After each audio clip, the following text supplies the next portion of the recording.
विविधतेने नटलेल्या भारतात अशी अनेक पर्यटन स्थळं आहेत की जी जगप्रसिद्ध आहेत. या ठिकाणाला केवळ देशातूनच नव्हे तर परदेशातूनही लोक भेट देण्यासाठी येतात.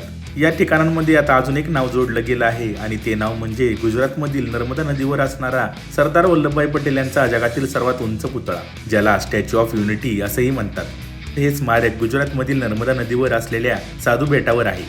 जवळजवळ 182 मीटर उंच असणारे हे स्मारक भारतातील प्रत्येक नागरिकासाठी एक अभिमानाची गोष्ट आहे. या पुतळ्याचं वजन जवळजवळ 1700 टन इतकं आहे.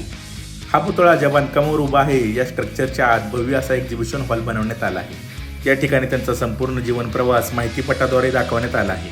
या पुतळ्याचा जो छातीचा भाग आहे तिथं आत एक विविंग गॅलरी बनवण्यात आली आहे. या विविंग गॅलरीपर्यंत जाण्यासाठी एक्झिबिशन हॉलमधून 2 लिफ्ट आहेत. स्टॅच्यू ऑफ युनिटीसाठी सुमारे 1,69,000 गावातील शेतकऱ्यांनी 135 मेट्रिक टन इतकं लोखंड दान केलं आहे आणि याचाच वापर करून हा भव्य पुतळा उभारण्यात आला आहे.